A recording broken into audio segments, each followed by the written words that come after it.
اعوذ باللہ من الشیطان الرجیم بسم اللہ الرحمن الرحیم فطوعت له نفسه قتل اخیہ فقتله فاصبح من الخاسرین۔ اس آیت کا تعلق پچھلی آیات سے ہے جس میں آپ صلی اللہ علیہ وسلم کو کہا جا رہا ہے کہ آدم کے دو بیٹوں کا سچا واقعہ بیان کیجیے۔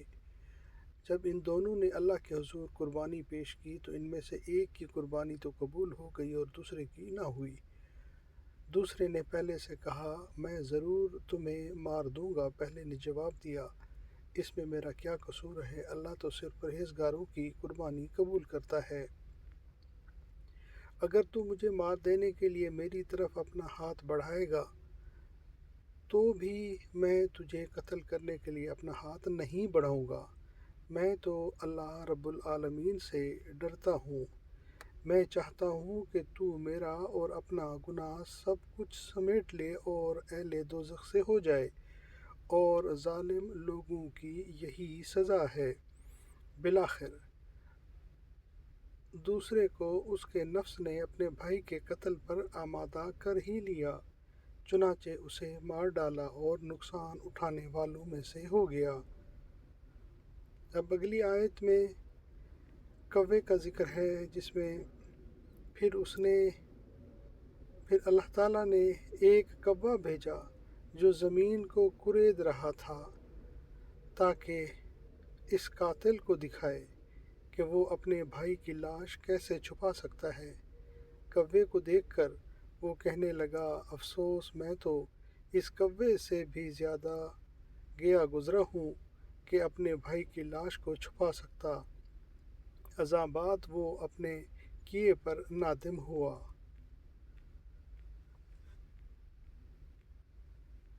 اسی وجہ سے ہم نے بنی اسرائیل کے لیے توریت میں لکھ دیا تھا کہ جس شخص نے کسی دوسرے کو علاوہ جان کے بدلہ یا زمین میں فساد برپا کرنے کی غرض سے قتل کیا تو اس نے گویا سب لوگوں کو ہی مار ڈالا، اور جس نے کسی کو قتل ناحق سے بچا لیا تو وہ گویا سب لوگوں کی زندگی کا موجب ہوا۔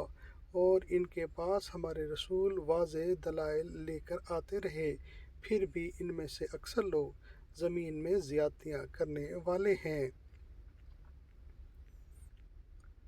جو لوگ اللہ اور اس کے رسول سے جنگ کرنے اور زمین میں فساد برپا کرنے کے لیے دوڑ دھوپ کرتے ہیں، ان کی سزا تو یہی ہو سکتی ہے کہ انہیں اذیت کے ساتھ قتل کیا جائے یا سولی پر لٹکایا جائے، یا ان کے ساتھ اور پاؤں مخالف سمتوں سے کاٹ دیے جائیں، یا انہیں جلا وطن کر دیا جائے۔ ان کے لیے یہ ذلت تو دنیا میں ہے، اور آخرت میں انہیں بہت برا عذاب ہوگا۔ آج کی آیت کا لفظی ترجمہ فطوعت، پھر راضی کیا، پھر کنونس کیا، لہو اس کو، نفسہ اس کے نفس نے، اس کے جی نے، قتل کیا، اخیہ اپنے بھائی کو، فقتلہ سو اس نے اس کو قتل کر دیا، فاصبح تو ہو گیا وہ، من الخاسرین نقصان اٹھانے والوں میں سے۔ تو آخر کار قابیل نے حابیل کو قتل کر دیا۔ بالآخر دوسرے کو اس کے نفس نے اپنے بھائی کے قتل پر آمادہ کر ہی لیا، چنانچہ اسے مار ڈالا اور نقصان اٹھانے والوں سے ہو گیا۔ صدق اللہ العظیم۔ اللہم صلی وسلم علی نبینا محمد وآل محمد۔ اللہم انی اسألک علما نافعا ورزقا طیبا وعملا متقبلا۔ اللہم اعنی علی ذکرک وشکرک وحسن عبادتک، رب ارحمہما کما ربیانی صغیرا۔ ربنا ھب لنا من ازواجنا وذریاتنا قرۃ اعین واجعلنا للمتقین اماما، آمین یا رب العالمین۔